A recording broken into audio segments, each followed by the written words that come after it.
আসসালামু আলাইকুম। প্রিয় শিক্ষার্থী, তোমরা কেমন আছো? আশা করি সবাই ভালো আছো। বর্তমানে এই ছুটির সময়ে তোমাদের জন্য অনলাইন ক্লাসের ব্যবস্থা করাই অত্র প্রতিষ্ঠানের সম্মানিত সভাপতি স্যার এবং অধ্যক্ষ স্যারকে ধন্যবাদ জ্ঞাপনের মাধ্যমে আমি আজকের ক্লাস কার্যক্রম শুরু করছি। প্রিয় শিক্ষার্থী, আমরা গতদিন কিছু গাণিতিক সমস্যার সমাধান করেছি, কিছু সৃজনশীল প্রশ্নের সমাধান করেছি। আজকে আমরা অন্য একটি অধ্যায়ের সৃজনশীল প্রশ্নের সমাধান করব। আজকের অধ্যায়টি হচ্ছে পদার্থের অবস্থা ও চাপ। তোমরা জানো এই অধ্যায়টি অত্যন্ত গুরুত্বপূর্ণ এবং প্রতি বছরই এখান থেকে একটি সৃজনশীল প্রশ্ন পরীক্ষায় এসে থাকে। প্রিয় শিক্ষার্থী, এখানে একটি সৃজনশীল প্রশ্ন তোমরা দেখতে পাচ্ছ। সৃজনশীল প্রশ্নের উদ্দীপকটি হচ্ছে এক খণ্ড সোনার ঘনত্ব 19,300 কেজি পার মিটার কিউব এবং আয়তন 25 সেন্টিমিটার কিউব। আবার লোহার ঘনত্ব 7800 কেজি পার মিটার কিউব এবং আয়তন 25 সেন্টিমিটার কিউব। প্রিয় শিক্ষার্থী, তোমরা জানো যে কোনো সৃজনশীল প্রশ্নে এরকম একটি উদ্দীপক থাকবে। সেই উদ্দীপকের আলোকে তোমাদেরকে ক, খ, গ, ঘ 4টি প্রশ্নের উত্তর করতে হবে। এখানে ক নাম্বার প্রশ্নটি হচ্ছে প্লবতা কি? তাহলে প্লবতার সংজ্ঞাটি হবে যে কোনো বস্তুকে তরল বা গ্যাসীয় পদার্থে নিমজ্জিত করা হলে বস্তুটির উপর যে লব্ধি ঊর্ধ্বমুখী বল ক্রিয়া করে তাকে প্লবতা বলে। প্রিয় শিক্ষার্থী, তোমরা জানো যে কোনো বস্তুকে আমরা যদি তরলে নিমজ্জিত করতে চাই তাহলে তরল পদার্থ সেই বস্তুর উপরে একটি বল প্রয়োগ করে। আমরা যদি ফুটবলের কথা চিন্তা করি, যেটা আমরা সহজে বুঝতে পারবো, একটি ফুটবলকে যদি আমরা পানিতে ডুবোতে চাই তাহলে ফুটবলকে আমরা খুব সহজে পানিতে নিমজ্জিত করতে পারবো না, কারণ ওই তরল পদার্থ পানি বা অন্য যে কোনো তরল পদার্থ ফুটবলের উপরে একটি ঊর্ধ্বমুখী বল প্রয়োগ করবে। এই কারণে এই যে ঊর্ধ্বমুখী বল আর বস্তুটি ফুটবলের যে ওজন বা অন্য যে কোনো বস্তু যে ওজন, এটি তরলের ভিতরে নিম্নমুখী ক্রিয়া করে। এই দুটি বলের যে লব্ধি বল, লব্ধি কথার অর্থ হচ্ছে যোগফল, একটা ঊর্ধ্বমুখী বল, একটি নিম্নমুখী বল, এই দুটি বলের যে যোগফল, সেই যোগফলকে আমরা বলবো প্লবতা। তাহলে প্রিয় শিক্ষার্থী, সংজ্ঞাটি তোমরা খুব সুন্দর করে মুখস্থ করবে যে কোনো বস্তুকে তরল বা গ্যাসীয় পদার্থে নিমজ্জিত করা হলে বস্তুটির উপর যে লব্ধি ঊর্ধ্বমুখী বল ক্রিয়া করে তাকে প্লবতা বলে। এরপরে আমরা দেখি খ নম্বর প্রশ্ন, বস্তুর ভাসমান ও নিমজ্জনের শর্তগুলো উল্লেখ করো। প্রিয় শিক্ষার্থী, তোমরা জানো যে অনেক বস্তু তরলে ভেসে থাকে, আবার অনেক বস্তু আছে যা তরলে ডুবে যায়। তো বস্তুর ভাসমান এবং নিমজ্জন এটা কি কারণে হয়ে থাকে? কি কারণে একটি বস্তু তরলে ডুবে যায় আবার একটি বস্তু তরলে ভেসে থাকে? তোমরা জানো যে একটি লোহার খণ্ড, খুব ছোট্ট একটি খণ্ড যদি আমরা পানিতে ফেলে দিই তাহলে লোহার খণ্ডটি ডুবে যাবে, কিন্তু একটি লোহার তৈরি জাহাজ, যে জাহাজের ওজন কয়েক হাজার হাজার টন, সেই জাহাজ পানির উপরে ভেসে বেড়াচ্ছে। এটি কি করে সম্ভব? আসলে কোন শর্তে একটি বস্তু পানিতে ডুবে যায় বা অন্য কোনো তরলে ডুবে যায় এবং কোন শর্তে ভেসে থাকে? এখানে প্রথম যে শর্তটি হচ্ছে যে বস্তুর ওজন অপসারিত তরলের ওজনের চেয়ে বেশি হলে বস্তুটি তরলে ডুবে যাবে। আমরা এক গ্লাস পানি নিয়ে যদি তার মধ্যে একটি মার্বেল ছেড়ে দিই তাহলে আমরা দেখব যে পানির উচ্চতা একটু বেড়ে যায়। কারণ কি? কারণ মার্বেলটি তরলের মাঝখানে যে জায়গাটুকু দখল করেছে সেই তরলটুকু উপরে উঠে আসে বা সেখান থেকে স্থানান্তরিত হয়। তাহলে সেটাকেই বলা হচ্ছে অপসারিত তরল। তাহলে বস্তুর ওজনটা কি করে? নিচের দিকে ক্রিয়া করে। এবং এই অপসারিত তরল, যেটা তোমরা জানো অপসারিত তরলটাই হচ্ছে, ওজনটাই হচ্ছে প্লবতা। তাহলে বস্তুর ওজন যখন অপসারিত তরলের ওজনের চেয়ে বেশি হবে তখন বস্তুটি তরলে ডুবে যাবে। অর্থাৎ বস্তুর ওজন বেশি মানে নিম্নমুখী বলটা বেশি হয়ে যাচ্ছে এবং প্লবতা বা ঊর্ধ্বমুখী বলটা কম হয়ে যাচ্ছে, ফলে বস্তুটি তরলে ডুবে যাচ্ছে। তার বিপরীত অর্থে যখন বস্তুর ওজন অপসারিত তরলের ওজনের চেয়ে কম হলে বস্তুটি তরলে ভেসে থাকবে। 3 নম্বর নিয়মটি হচ্ছে বস্তুর ওজন অপসারিত তরলের ওজনের সমান হলে বস্তুটিকে তরলের মাঝে যেখানে রাখা হবে সেখানে অবস্থান করবে। তো সেক্ষেত্রে 3 নম্বর পদ্ধতিটি একটু কঠিন, সাধারণত এরকম কিছু পাওয়া যায় না যে বস্তুর ওজন এবং অপসারিত তরলের ওজন সমান, এবং এখানে তরলের মাঝখানে বস্তুটিকে আমরা যেখানে রাখবো সেখানে অবস্থান করবে। তবে যে সাবমেরিনগুলো চলে এই সাবমেরিনগুলো এই পদ্ধতি অনুসরণ করে চলে। তোমাদের মূল বইয়ে দেখবে যে এখানে আরো বিস্তারিত লেখা রয়েছে, তোমরা সেখান থেকে সুন্দর করে অ্যান্সারটি লেখার চেষ্টা করবে। যেহেতু এটি 2 নম্বরের প্রশ্ন, 2 নম্বরের উপযোগী করেই লিখতে হবে। তাহলে প্রিয় শিক্ষার্থী, আমরা পরের প্রশ্নে চলে যাচ্ছি। এখন গ নম্বর প্রশ্নে বলা হচ্ছে পারদের ঘনত্ব 13600 কেজি পার মিটার কিউব হলে পারদে লোহার খণ্ডের উপর প্লবতা নির্ণয় করো এবং লোহার খণ্ডটি পারদে কি পরিমাণ বল প্রয়োগ করবে। প্রিয় শিক্ষার্থী, এখানে আমাদের কাছে থেকে দুটো উত্তর চাওয়া হয়েছে। একটি হচ্ছে লোহার খণ্ডের উপর প্লবতা এবং আরেকটি হচ্ছে লোহার খণ্ডটি কি পরিমাণে বল প্রয়োগ করবে। তাহলে উদ্দীপকে যে তথ্যগুলো দেওয়া রয়েছে তথ্যগুলো আমরা দেখে নিই।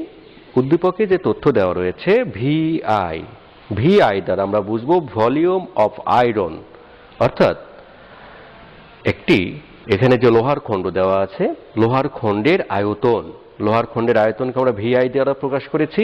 Vi equal to 25 centimetre cube. তাহলে লোহার খণ্ডের আয়তন 25 সেন্টিমিটার কিউব কে আমরা কি করব, মিটার কিউবে রূপান্তর করব। কারণ তোমরা জানো যে কোনো ম্যাথমেটিক্যাল টার্মে যে কোনো তথ্যকে আমাদেরকে এসআই এককে রূপান্তর করতে হবে। তাহলে সেন্টিমিটার কিউবকে মিটার কিউব করতে গেলে 10⁻⁻6 দিয়ে গুণ করতে হয়।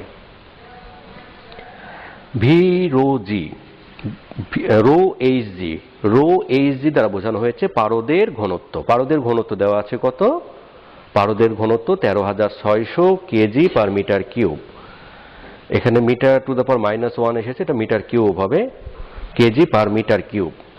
প্রিয় শিক্ষার্থী, আমাদের এই দুটো তথ্যের প্রয়োজন হবে, এই কারণে এটা আমরা সাইড নোট দিয়ে রেখেছি। তোমরা অঙ্ক করার সময় অবশ্যই সাইড নোট দেবে। তাহলে আমরা এই সমস্যার সমাধান করব কি করে দেখি। প্রথম যে অংশটি যে লোহার খণ্ডের উপরও প্লবতা নির্ণয় করো, তাহলে প্লবতা সমান কি, প্লবতা সমান আমরা জানি ভি রো জি। তোমরা ফর্মুলাটি মনে রাখবে, প্লবতা সমান ভি রো জি। তো এখানে আমরা কোন বস্তুটির প্লবতা নির্ণয় করছি, লোহার খণ্ডের। আমরা যে বস্তুর প্লবতা নির্ণয় করব তার আয়তন ব্যবহার করব।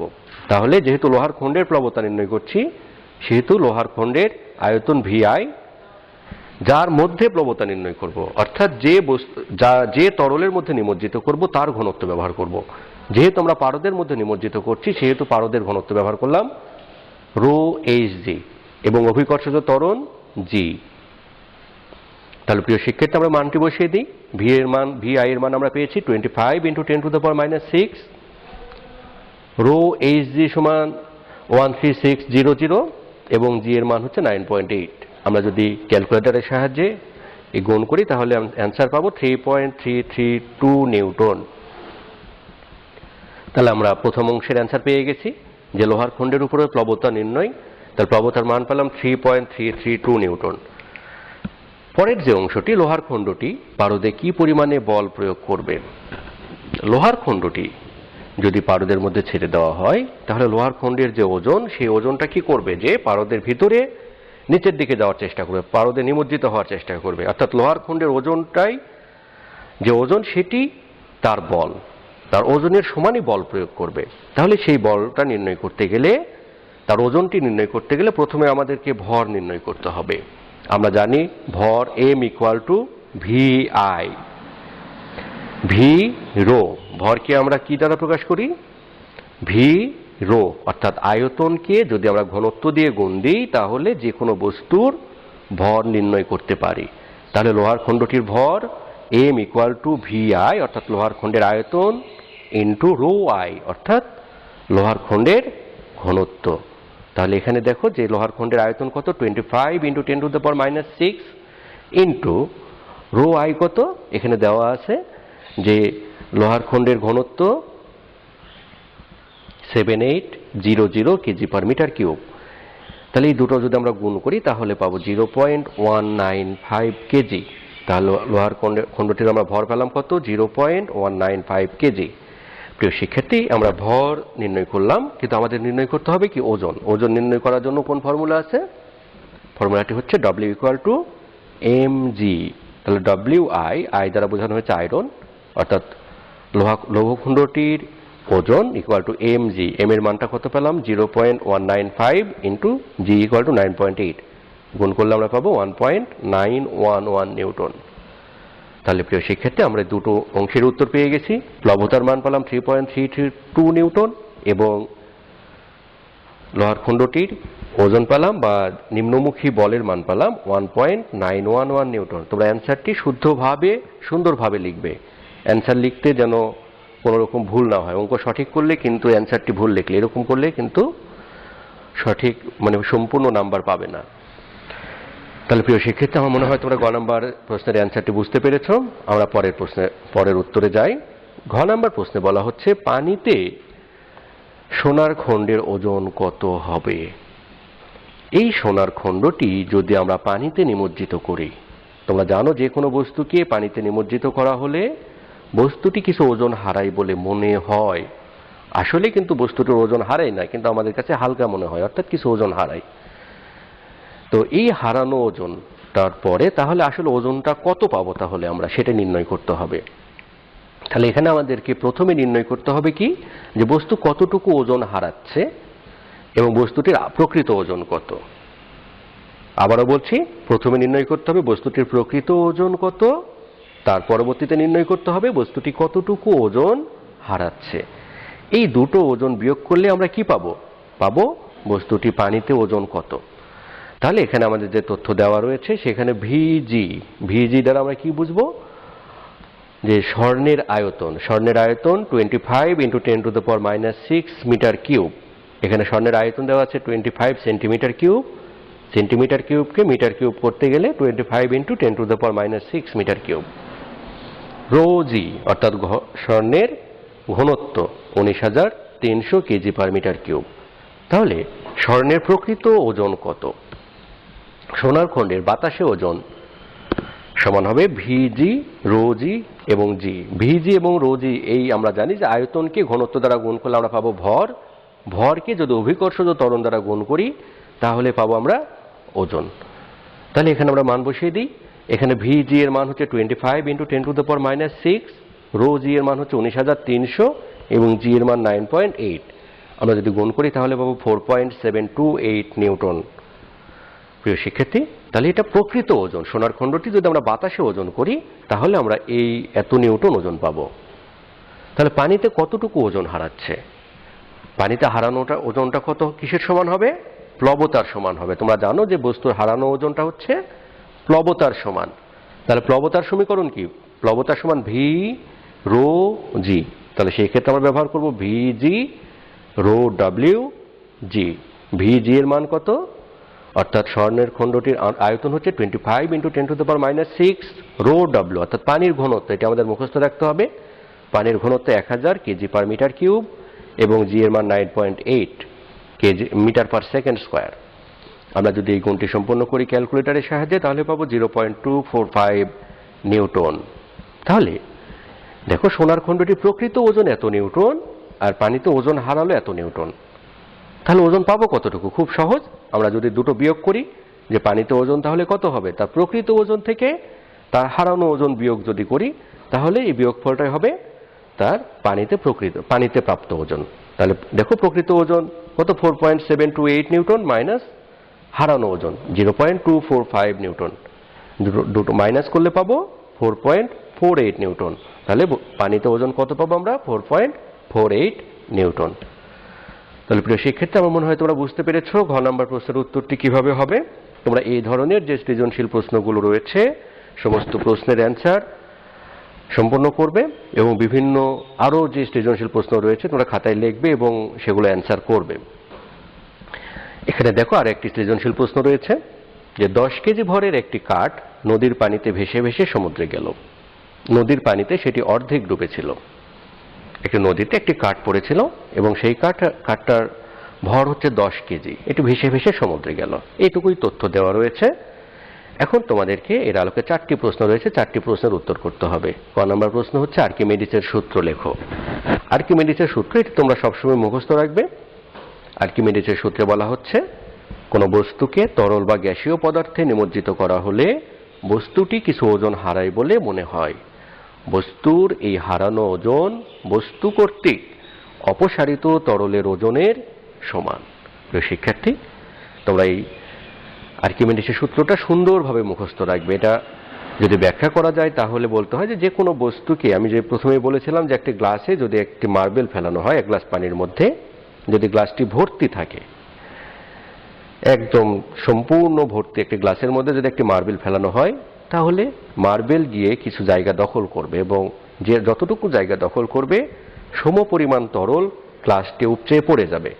আমরা যদি ওই তরলটাকে ওজন করি তাহলে দেখা যাবে বস্তুর হারানো ওজন, বস্তুকে তরল হারানো ওজনটা হবে অপসারিত তরলের ওজনের সমান। এটার আরো অনেক পরীক্ষা রয়েছে, তোমাদের ক্লাসে শেখানো হয়েছে এবং পরবর্তীতে আরো শিখবে। তোমরা সংজ্ঞাটা এখন মুখস্থ রাখবে। খ নম্বর প্রশ্নের উত্তরটি দেখি আমরা। খ নম্বর প্রশ্নে বলা হচ্ছে পানির মধ্যে ভারী বস্তু উত্তোলন সহজ কেন? প্রিয় শিক্ষার্থী, আমরা জানি যে কোনো বস্তুকে তরল পদার্থে নিমজ্জিত করা হলে সেটি কিছু ওজন হারায় বলে মনে হয়। তো যেহেতু ওজন হারাচ্ছে, সেটি হালকা হয়ে যাচ্ছে, তাহলে অবশ্যই সেটিকে উত্তোলন সহজ হবে। আমি খুব সহজ কথায় লিখেছি যে তরল বস্তুর উপর একটি ঊর্ধ্বমুখী বল প্রয়োগ করে, এজন্য পানির মধ্যে ভারী বস্তুকে উত্তোলন সহজ।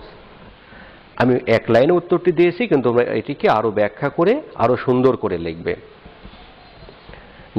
যে কোনো বস্তুকে যদি আমরা তরলে নিমজ্জিত করি, তরল কি করছে? একটা ঊর্ধ্বমুখী বল প্রয়োগ করছে। আমরা একটি বস্তুকে যদি একটি ছাদে যে কোনো একটি ভারী বস্তু উঠাতে চাই, তাহলে উপর থেকে একজন টানছে, নিচ থেকে একজন ধাক্কা দিচ্ছে, তাহলে কি হবে? বস্তুটিকে উঠানো সহজ হবে। আর যদি শুধু উপর থেকে টেনে উঠানো হয় তাহলে একটু কষ্ট হবে। ঠিক একই অবস্থায় কোনো বস্তুকে যখন তরলের মধ্যে নিমজ্জিত করা হচ্ছে, তখন তরল তার উপরে একটি ঊর্ধ্বমুখী বল প্রয়োগ করা হচ্ছে। এখন তুমি যদি সেই বস্তুকে উপরে উঠাতে চাও, তাহলে তোমার কাছে ওই বলটুকু কম প্রয়োগ করতে হবে, এজন্য তাকে বস্তুটিকে উত্তোলন করা সহজ হবে। প্রিয় শিক্ষার্থী, পরের প্রশ্নে যাই। গ নম্বর প্রশ্নে বলা হচ্ছে কাঠের ঘনত্ব নির্ণয় করো। এই প্রশ্নটি অ্যান্সার করার পূর্বে উদ্দীপকটি আরো একবার পড়ে নিতে হবে যে 10 কেজি ভরের একটি কাঠ নদীর পানিতে ভেসে ভেসে সমুদ্রে গেল। নদীর পানিতে সেটি অর্ধেক ডুবেছিল। তাহলে নদীর পানিতে কতটুকু ডুবেছিল? অর্ধেক পরিমাণ, সম্পূর্ণ কাঠের অর্ধেক পরিমাণ। তাহলে আমরা ধরে নিই যে কাঠের আয়তন ভি, কাঠের ঘনত্ব রো এবং পানির ঘনত্ব rho W equal to 1000 KG per metre cube. প্রিয় শিক্ষার্থী, আমরা জানি যে কোনো বস্তুর ভর সমান কি? আয়তন গুণন ঘনত্ব। তাহলে কাঠের ভরটা কতটুকু হবে? আয়তন গুণন ঘনত্ব। আর কাঠের কতটুকু ডুবেছিল? অর্ধেক পরিমাণ, এই কারণে half V into rho W. তাহলে যতটুকু নিমজ্জিত অবস্থায় ছিল সেইটুকুর ভর তাহলে কত হবে? Half V into rho W. তাহলে যখন বস্তুটি ভাসবে, ভেসে থাকবে, কখন বস্তুটি ভেসে থাকে? যখন বস্তুর ওজন এবং অপসারিত তরলের ওজন সমান হয়। তাহলে এখানে যতটুকু ডুবেছিল হাফ ভি কে যখন আমরা পানির ঘনত্ব দিয়ে গুণ করব, তখন কি পাচ্ছি আমরা? অপসারিত তরলের ওজন পাচ্ছি বা অপসারিত তরলের ভর পাচ্ছি। আর এখানে আছে কি? বস্তুর ভর। যেহেতু বস্তুটি ভাসতেছিল সেহেতু দুটো কি হবে? সমান। তাহলে এখানে আমরা দুই সাইড থেকে ভি বাদ দিতে পারি। ভি এবং ভি বাদ গেলে কি থাকে? Rho equal to half rho ডাব্লিউ। রো সমান হাফ রো ডাব্লিউ সমান কত? 1000 KG per metre cube. Half into 1000 equal to 500 kg per metre cube. তাহলে আমরা পেলাম কাঠের টুকরোটির ঘনত্ব 500 কেজি পার মিটার কিউব। তো সেক্ষেত্রে আমরা পরের প্রশ্নে যাই। পরের প্রশ্নে বলা হচ্ছে সমুদ্রে কতটুকু ডুববে? কাঠের টুকরোটি ভেসে ভেসে সমুদ্রের পানিতে গেল। এখন প্রশ্ন হচ্ছে সমুদ্রের পানিতে কাঠের টুকরার কতটুকু ডুবে থাকবে? তাহলে আমরা মনে করি যে সমুদ্রের পানিতে V1 পরিমাণ ডুববে। আয়তন কত ধরে নিলাম? V1। আমরা টোটাল আয়তন কত? ভি।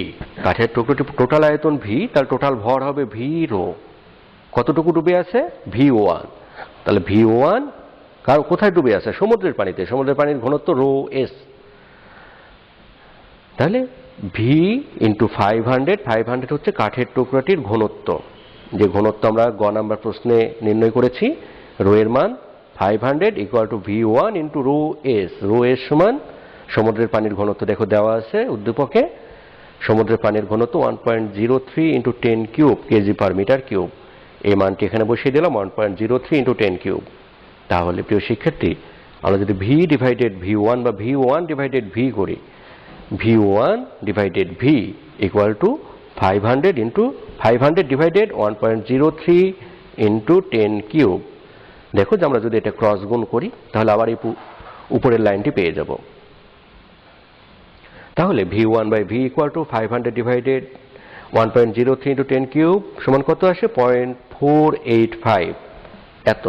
এটাকে যদি আমরা শতকরায় প্রকাশ করি তাহলে কি করতে হবে? 100 দিয়ে গুণ করতে হবে। 0.485 কে 100 দিয়ে গুণ করলে পাবো 48.5%। অর্থাৎ টোটাল যে কাঠের আয়তন, কাঠের টুকরাটির যে আয়তন, সেই আয়তনের 48.5% সমুদ্রের পানিতে ডুবে থাকবে। তাহলে আমরা আনসারটি কিভাবে লিখব? অতএব কাঠের টুকরোটির 48.5% সমুদ্রের পানিতে নিমজ্জিত অবস্থায় থাকবে। তার প্রিয় শিক্ষার্থী, আমার মনে হয় তোমরা বুঝতে পেরেছো এ ধরনের সমস্যা যা আছে তোমাদের বইয়ে, সমস্যাগুলো সমাধান করবে। আর তোমাদের জন্য কিছু বাড়ির কাজ রয়েছে, বাড়ির কাজগুলো বাসায় বসে সুন্দরভাবে খাতায় লিখবে এবং ছবি উঠে আমার পার্সোনাল আইডিতে পোস্ট করবে। এখানে কিছু সংজ্ঞা দেওয়া আছে এবং একটি সৃজনশীল প্রশ্ন দেওয়া আছে। তাহলে প্রিয় শিক্ষার্থী, তোমাদেরকে ধন্যবাদ আজকের ক্লাসটি করার জন্য। এবং তোমাদের জন্য আবার একই কথা, যে বর্তমান পরিস্থিতিতে আমরা সচেতন থাকব, নিয়মিত হাত পরিষ্কার রাখব এবং সামাজিক দূরত্ব বজায় রেখে চলব। ধন্যবাদ তোমাদের।